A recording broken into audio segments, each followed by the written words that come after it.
Hello everyone, welcome to another lecture in this mini lecture series on the rheology of suspensions. And in this lecture we will be learning about a numerical method for simulation of particulate suspensions. So myself Rishabh More, and let's just start with this lecture. So the method that we will be mainly focusing on is the Stokesian Dynamics method. And in Stokesian Dynamics, we basically use the Stokes flow equations and assume the Reynolds number to be equal to 0.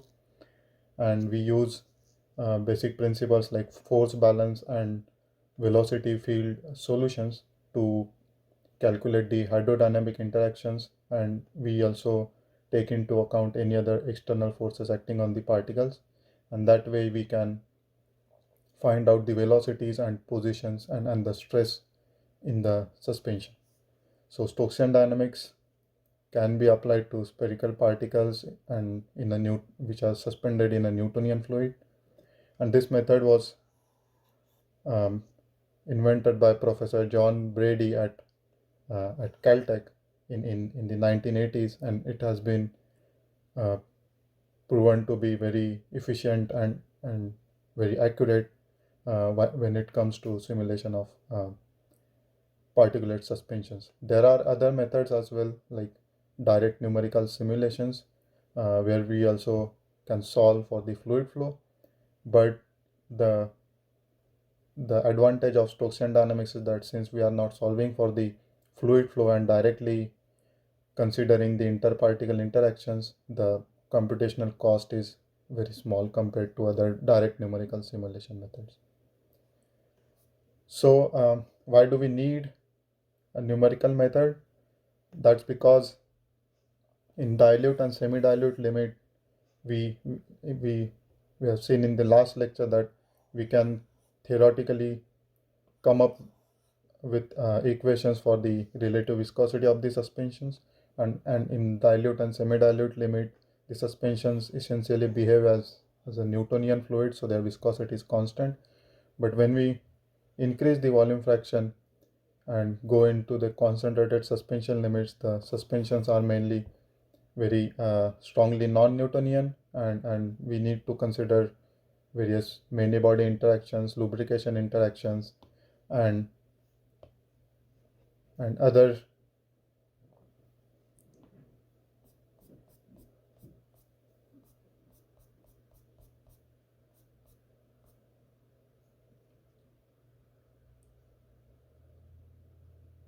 And since the interparticle gap becomes so small that other interparticle interactions such as electrostatic interactions, contact, and friction also become dominant. So we need a method that can account for all of these effects. Yes. So before explaining how we go about in solving equations with this method, I will start with a few preliminaries. Uh, they are like Stokes law and how can we solve the Stokes flow equations.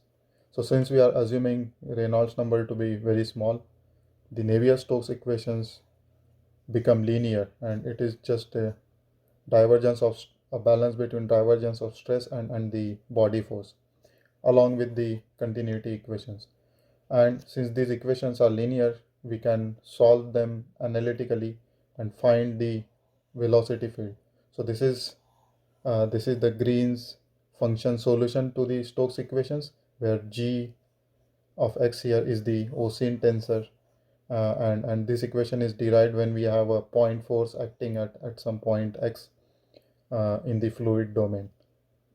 So important properties of Stokes equations involve linearity. So that just means that if we have multiple solutions, we can just superimpose those solutions to come up with a new solution. And for this lecture, we will be mainly using this property uh, a lot to simplify and find out the solutions. So now that we know these Stokes equations are linear, let's just consider a single sphere first in a Stokes flow. So let's say this sphere is suspended in a fluid, and there is some external flow field which is basically given by u infinity x, which is the ambient flow field, and it is present even if there is no particle. So then in that case, the disturbance velocity, that is the flow field due to the presence of the particles minus the ambient flow field, is given by this small integration. So one way to interpret this integration is that sigma dot n is basically the force acting at a point on the particle surface, and then g, this is basically the Osin tensor, and then this term here, this integral here is just the point force acting on a point y on the surface of the particles. And due to linearity of the Stokes equation, now what we do is we just add up all these small point forces on the surface of the particle by using this surface integral, and that way we can find the fluid velocity field at any point x in the fluid domain. So yeah, again, the ambient velocity field can be split into three different parts. So this is translational part, this is the rotational part, and this is the elongation component.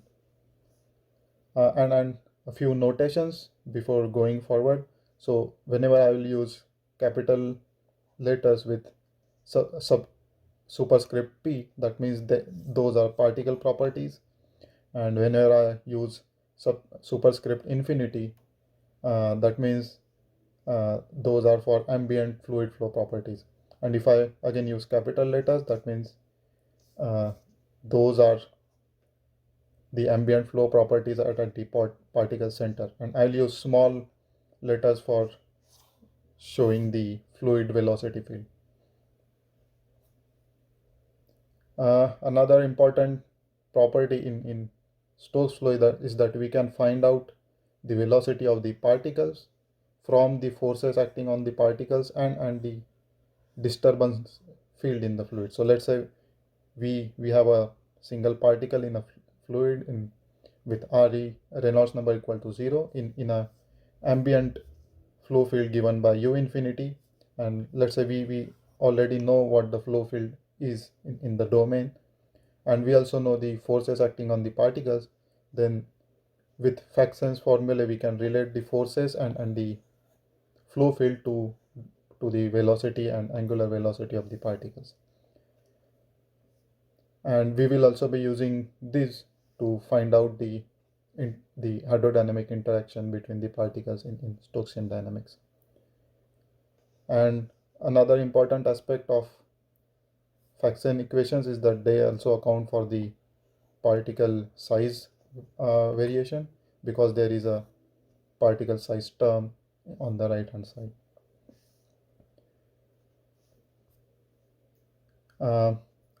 Another important property is resistance and mobility formulation. So this is just a simple way of representing all the relations between forces and velocities. Since we are in Stokes flow, we know that the velocity is directly proportional to the forces and vice versa. So we can write the forces as a matrix multiplied by the velocities, the translational velocity and the rotational velocity. So if we just have a single sphere, then we know that basically the force acting on the particle is the Stokes drag, and this term is basically relates the force to velocity by the Stokes drag coefficient. And again, we can write this in a compact form where force is basically resistance matrix multiplied by the velocity of the particles. And the inverse problem is basically when we can find out the velocities from the forces, and if we just multiply this equation by inverse of r, then we can come up with an inverse problem, which is basically velocity from forces. And this inverse of the resistance matrix is known as the mobility matrix. So this is the mobility formulation and this is the resistance formulation. So when we just have a single particle, this matrix is diagonal and off diagonal entries are 0. But as we introduce more particles in the fluid domain, these off diagonal elements are basically account for the hydrodynamic interactions between the particles. Now let's start with the main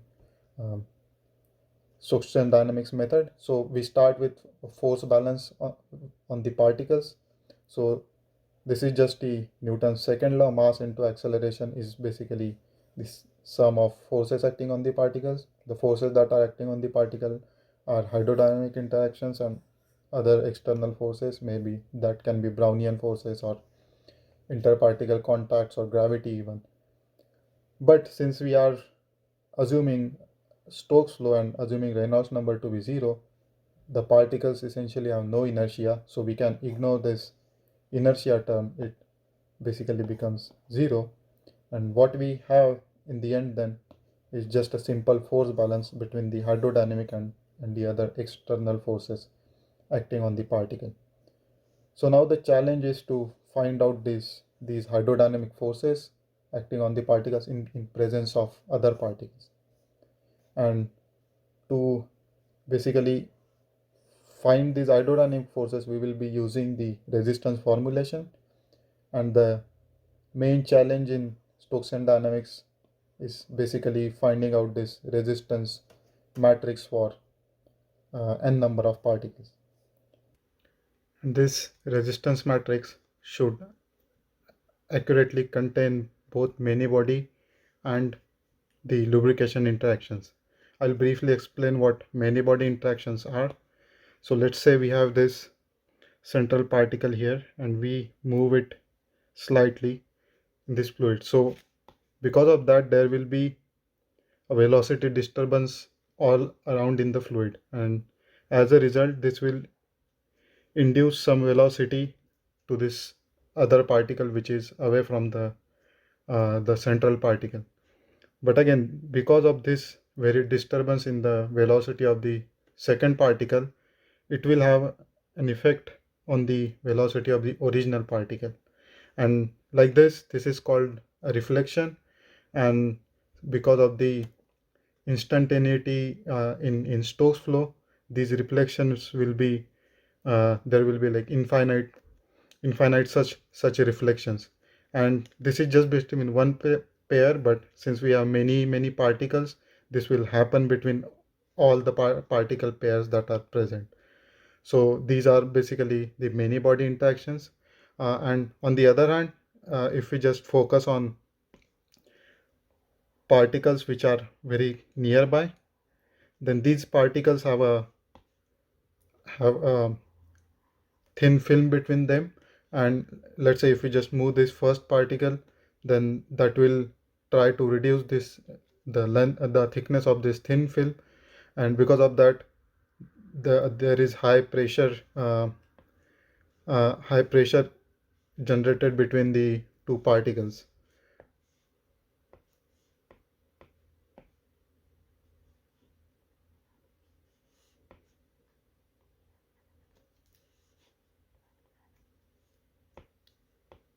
And because of that the other particle will move to the right. But these effects are very local effects, and they are present only if the particles are very close, such that the gap between them is essentially very small than the particle size. So to construct this resistance matrix, we will simply start with the integral form of the velocity field. So if you recall, this gives us the velocity field due to a single particle, and because of the linearity property of Stokes law, we can just add the velocity field due to each particle when we have multiple particles.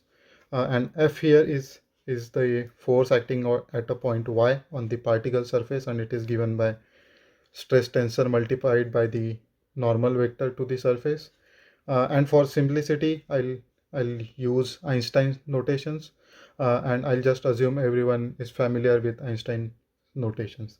So this basically is the velocity field due to the presence of n particles, and I'll label this equation as by star. So now in most cases we don't know what is the stress acting at each and every point on the particle surface, but what we know are forces and torques acting on the particles. So basically we need to simplify this integral representation into something that we can deal with. So to do that, we just expand the integrand here for each particle in form of a Taylor series expansion for the Osin center about the particle center, and then if we do that, then the first moment gives us force and the other moments give us torques and stresslet, and that is more useful.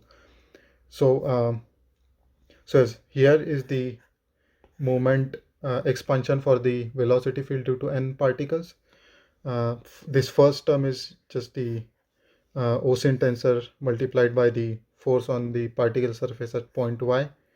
And this second term is the first derivative, and similarly the nth term will be the nth derivative. Now this expansion has infinite terms, but considering infinite terms and calculating them is not practical. So we need to come up with some good approximation for this velocity field representation, and since the first moment is force, the second moment is torque, and so on, only the first few moments have physical significance. So what we do is we truncate this infinite series at a level of octuple. That means we only consider 4 terms, and we also use 0.4 singularity approximation, as I'll show on the next page. So this is basically the result after truncation of the moment representation of the velocity field at a level of octuple. And as you can see, the highest derivative here has order 3, and we also used a simple approximation for dealing with this integrand here. So we assume that the distance x between the particle center, the distance r between the particle center and the point x is very much large than the particle size. So that allows us to consider this Osin tensor as a constant in this integrand, and we can pull this out from the integrand, and what remains is basically the integration of the force at over the particle surface, and that is nothing but the hydrodynamic force which is acting on the particle due to the fluid. And similarly, we can simplify the second moment to have torque and stresslet. So that is basically done here. So this is the hydrodynamic force, this is the hydrodynamic torque. Now going ahead, we have the velocity field in the fluid domain. So how can we relate this velocity field to particle motion? So as we learned earlier, Faxon laws allow us to do that. So if we know force acting on the particle and the ambient velocity field, then Faxon laws tell us how that will influence the particle motion, which is basically the translational velocity and rotational velocity of the particle. So this is the hydrodynamic force and the hydrodynamic torque acting on the particles, and this is the disturbance field generated due to the presence of all the particles, which we calculated earlier. So what we now need to do is just substitute this disturbance field due to n particles here and simplify these equations. So what that will give us is velocity of each particle on the left hand side and forces acting on the particles on the right hand side with this summation over all the particles. So these are basically linear equations for all the particles, and we can represent them in a compact form using a matrix notation.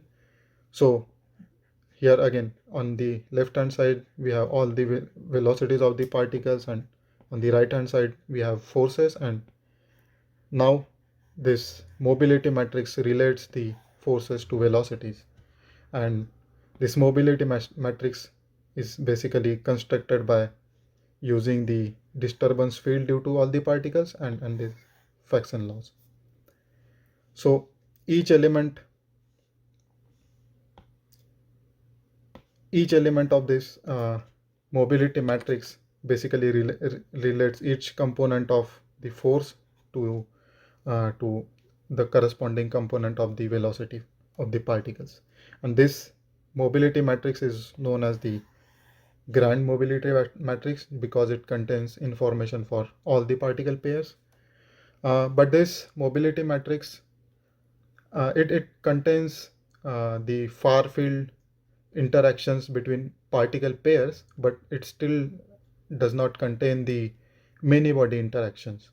And to basically solve for the many body interactions, we need to invert this matrix, and in the process of inverting, we basically account for all the reflections that I explained earlier among all the particle pairs simultaneously. So now if we invert it, then we can basically write the mobility formulation in terms of a resistance formulation now. So that means we are relating the particle velocities and to the force acting on the particle. And since this mobility matrix was obtained by truncating the velocity field at the octuple, and we also use point force approximation, it does not contain lubrication interaction. So if we had considered all the infinite terms in the velocity field, then we would have considered lubrication as well. But since we are using this approximation, we have to account for lubrication separately, and it turns out including lubrication interactions is very easy because in this case we just need to look at particle pairs separately, and we only need to look at particle pairs where basically the interparticle gap is very small than the particle radii, and it turns out we can find the lubrication forces by using this two-body lubrication resistance matrix shown here, and the expressions for finding out elements of this two-body lubrication matrix are known theoretically, and we can just use those formulae for each pair, and each element of this two-body lubrication matrix depends on the center to center vector between the particles and the size of the thin film between the particles. But this two-body lubrication matrix also contains some part of the far field interactions that we calculated earlier. So to avoid double counting, we carefully subtract the far field interaction part from this two-body lubrication matrix. So the far field resistance matrix here is denoted by superscript infinity. So basically, let's just consider a particle pair marked with 1 and 2, and which the two particles are very close to each other. So their lubrication matrix will contain these four elements R11, R12, R21, and R22, and those elements are basically related to the two-body lubrication matrix. And to find the far field part of the lubrication interactions, what we need to do is we just need to invert this small small matrix, small component of the grand resistance matrix, which contains the um, mobility terms from pair 1 and 2. So we do this for each particle pair which are very close to each other, and then we just compile all of these small interaction terms into a uh, into a big lubrication matrix then for considering the lubrication interactions.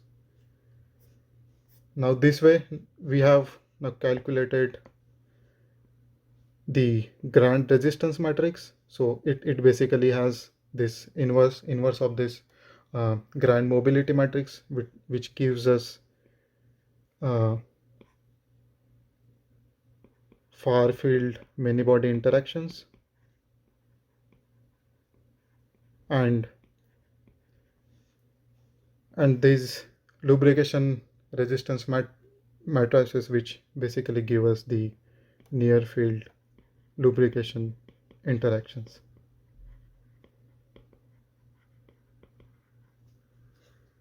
And thus we can relate the particle velocities to forces acting on the particles via this grand resistance matrix. This resistance matrix can again be split into smaller components. So our Fu is basically a small component of this big resistance, grand resistance matrix, which relates the translational velocities with forces. RTU relates translational velocities with torque, and so on. So now that we have calculated the expressions for hydrodynamic interactions in terms of this grand resistance matrix, we can simply substitute it in our earlier force balance equation, basically here on the left hand side, and we already know the forms of various external interparticle interactions such as electrostatic forces or friction or contact interactions. So by solving these linear equations, we can find out the velocities of the particles.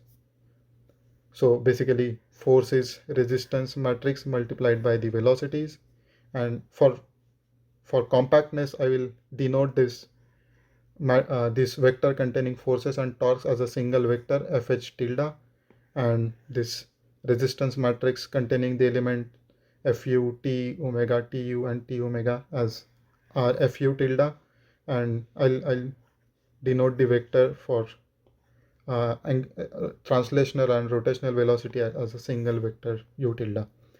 So if we substitute it in the force balance, you can find out the velocity of each particle by solving these linear equations as done here.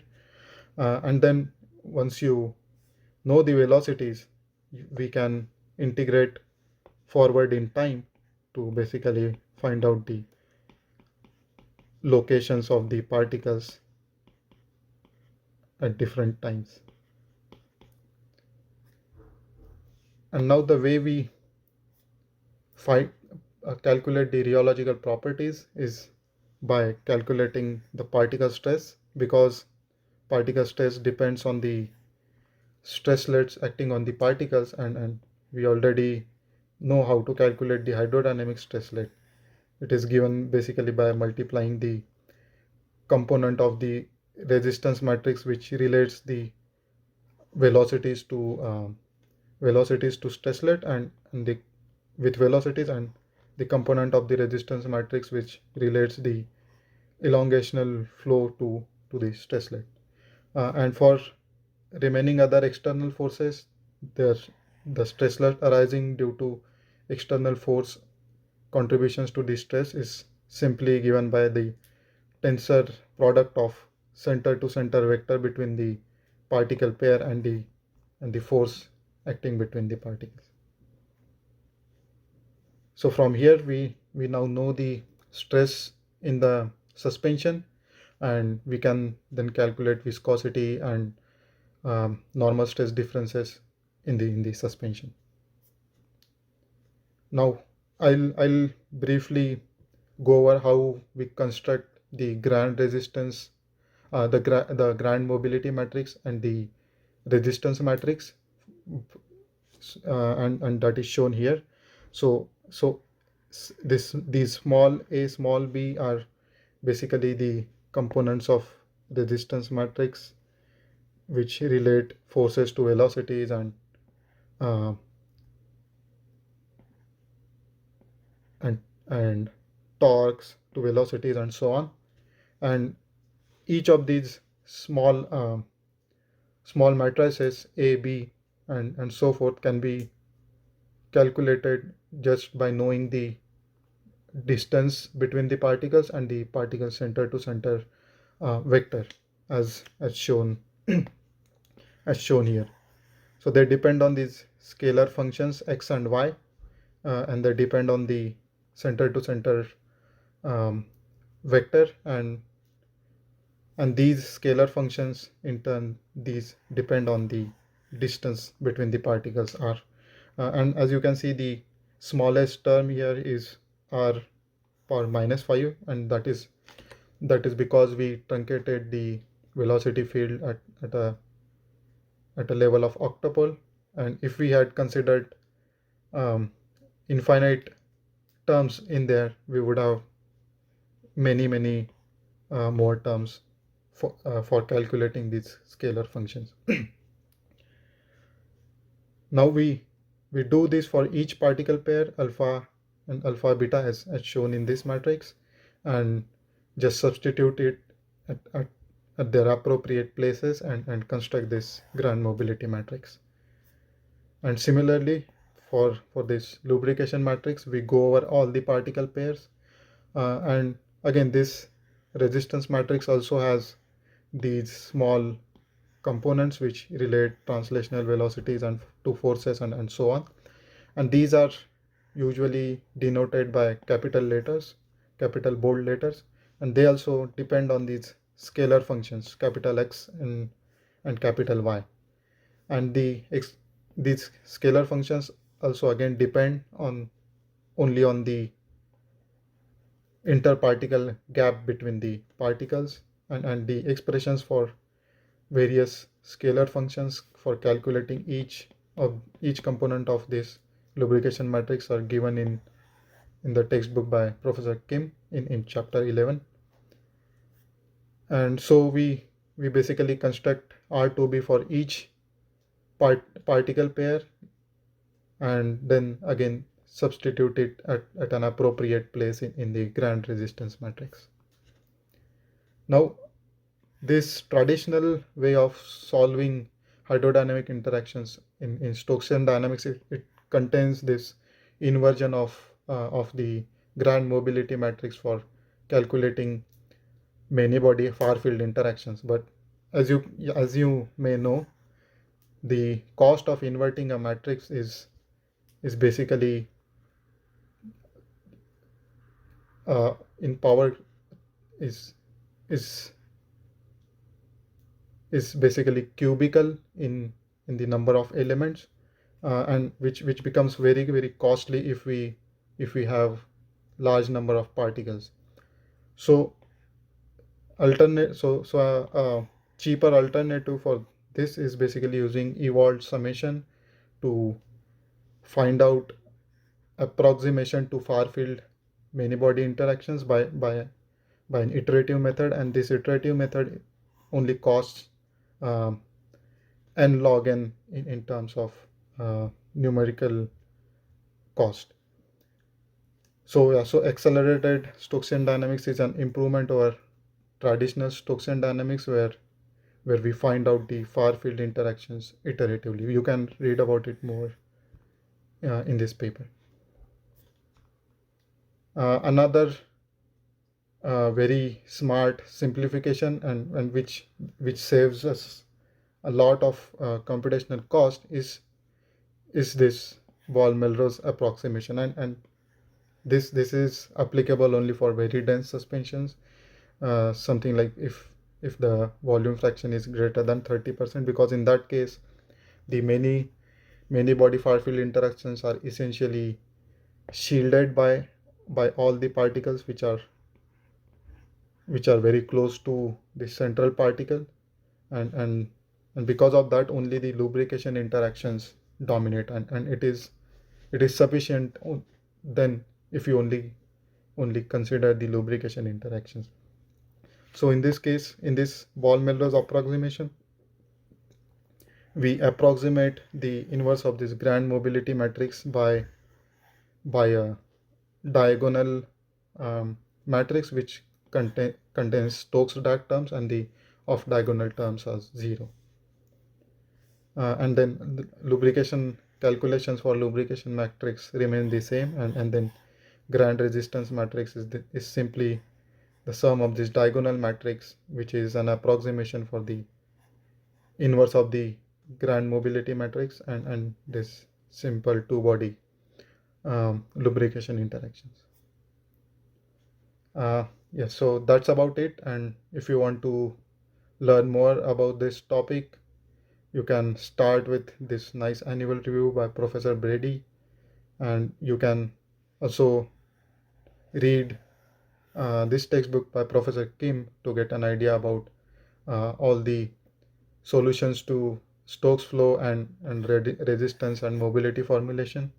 And there are also a few open source softwares which basically um, give us nice programs for Stokesian dynamics, and you can play around with those codes and learn more how to implement Stokesian dynamics in an actual program. And yes, if you have more questions, just reach me out at my Purdue ID and I'll be happy to answer. Thank you.